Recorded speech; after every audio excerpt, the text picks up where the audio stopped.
Bismillahirrahmanirrahim. Assalamualaikum warahmatullahi wabarakatuh.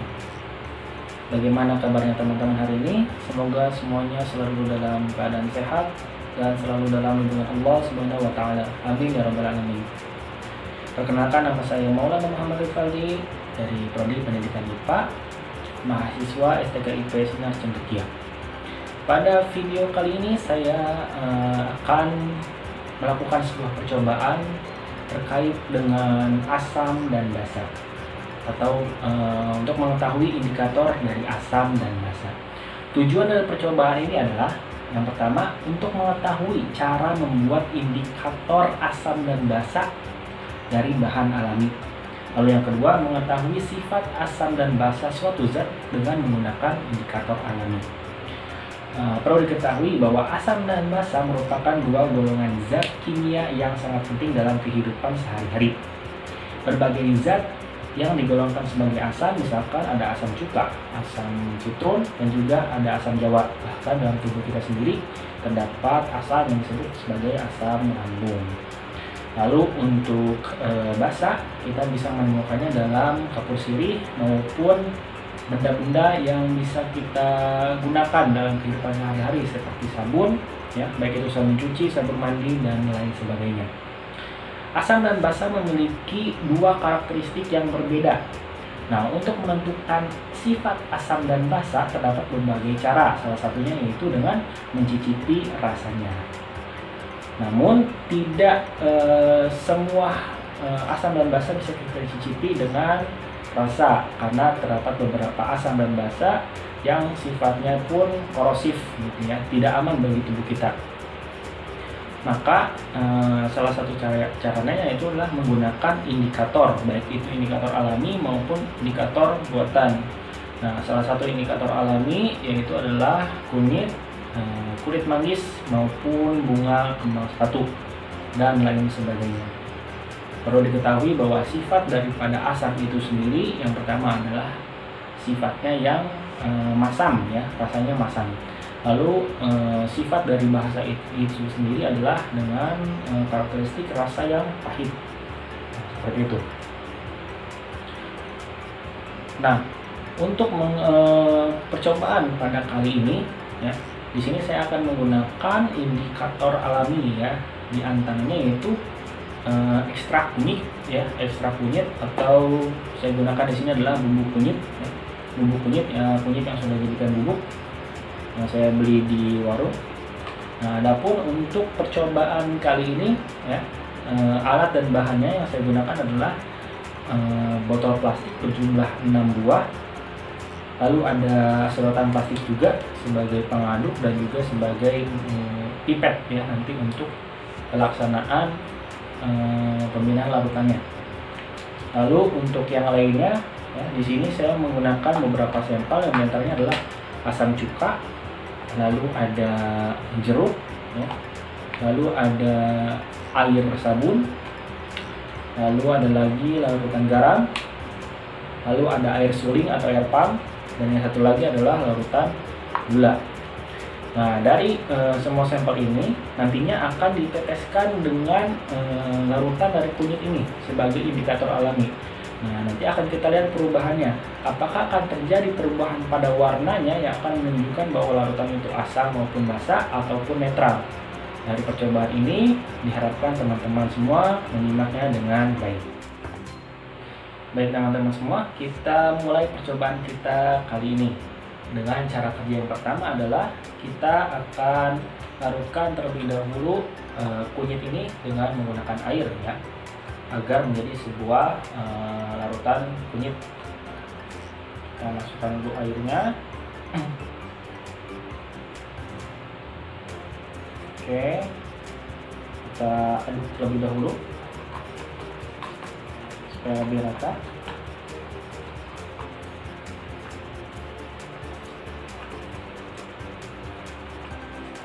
Oke, jika kunyit ini sudah kita larutkan, Kemudian kita akan masukkan ya kunyit ini ke dalam beberapa sampel di depan kita ini.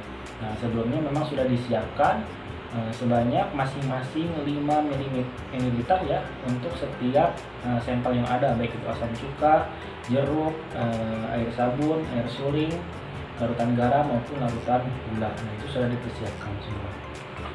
Lalu setelah kunyit ini berhasil kita ekstrak menjadi larutan, kemudian kita akan teteskan sebanyak 2 tetes ya, kepada setiap sampel yang ada.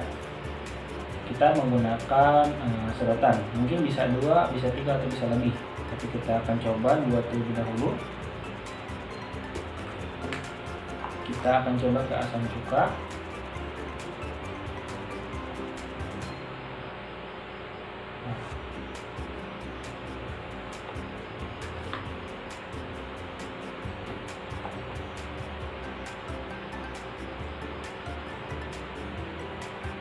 Untuk mengaduk kita goyang-goyang ya, kita goyang-goyang atau nanti kita aduk dengan menggunakan sedotan yang lainnya. Di sini kita akan coba mungkin 4 tetes. Oke, asam cuka. Oke, kemudian kita adukkan ke jeruk.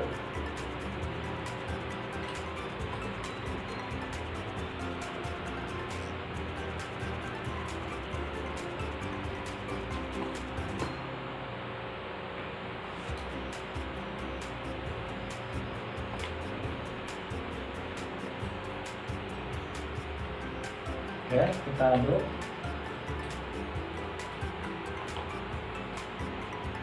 Oke, kita langsung ke air sabun.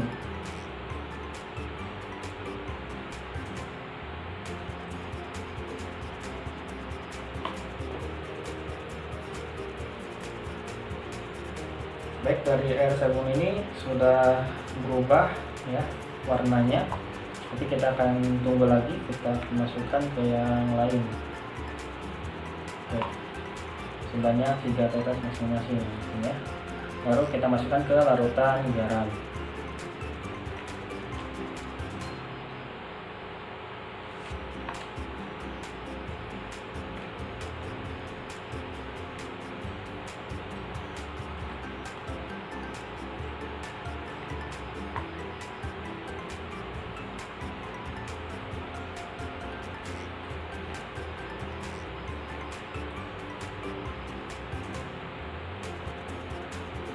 Masukkan garam, lalu selanjutnya adalah air suling atau air KDAM.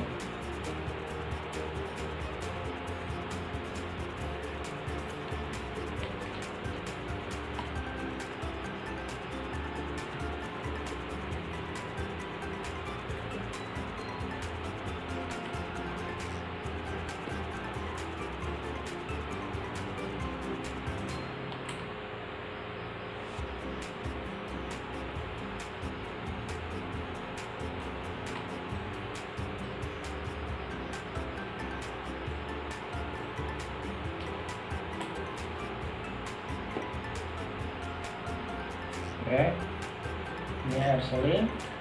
Lalu yang terakhir adalah larutan gula.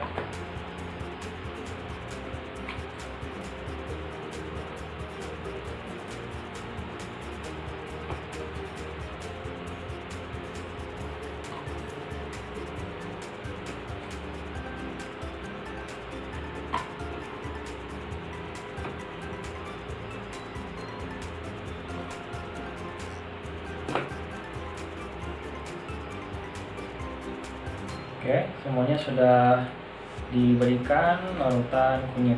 Untuk setelahnya kita akan tunggu perubahan warnanya dan kita akan sambil aduk terlebih dahulu. Mengaduknya menggunakan sedotan yang berbeda ya.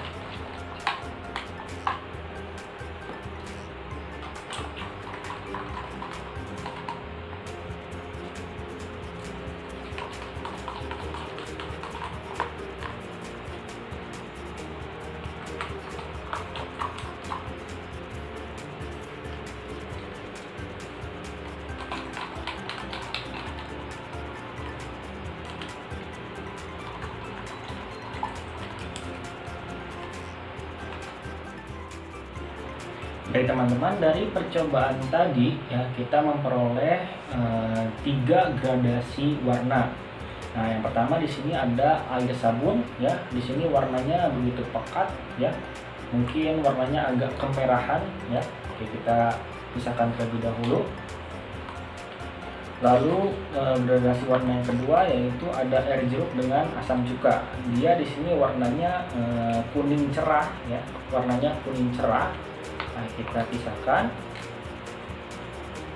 Lalu yang terakhir adalah gradasi warna yang sama seperti kunyit gitu ya. Warnanya orange. Nah, di sini ada larutan garam, air suling atau air PDAM, dan juga larutan gula. Nah, dari 3 pembagian objek ini ya, maka dapat disimpulkan dari hasil yang terjadi bahwa air sabun dengan warna yang begitu pekat ini menunjukkan suatu kebasahan yang tinggi ya. Jadi sifat dari air sabun ini adalah basah, karena ketika indikator alami dengan bertemu dengan air sabun ya, maka ini akan berubah menjadi pekat dan tingkat kebasahannya tinggi. Seperti kita tahu, basah itu pH-nya lebih daripada 7. Nah, lanjut setelahnya untuk asam cuka dan air jeruk ini ya, ini warnanya cerah dan ini menunjukkan bahwa kedua larutan ini mempunyai tingkat keasaman yang lumayan tinggi ya, tingkat keasaman yang lumayan tinggi. Maka larutan ini disebut sebagai larutan asam. Sebagaimana kita ketahui bahwa pH dari asam adalah kurang dari 7 ya. Lalu untuk ketiga larutan ini ya, tidak terlalu terjadi perubahan warna yang signifikan. Ada antara larutan gula, larutan garam, dan juga air PDAM. Nah, maka bisa disimpulkan bahwa ketiga larutan ini termasuk larutan yang netral, yaitu pH-nya sama dengan 7. Dari percobaan ini ya, bisa disimpulkan bahwa basah terjadi pada air sabun ya. Lalu sifat asam terdapat pada air jeruk dengan air cuka, dan sifat netral terdapat pada larutan garam, larutan gula, dan juga air suling. Mungkin begitu saja percobaan yang dapat saya lakukan pada kesempatan kali ini. Terima kasih atas perhatiannya. Wassalamualaikum warahmatullahi wabarakatuh.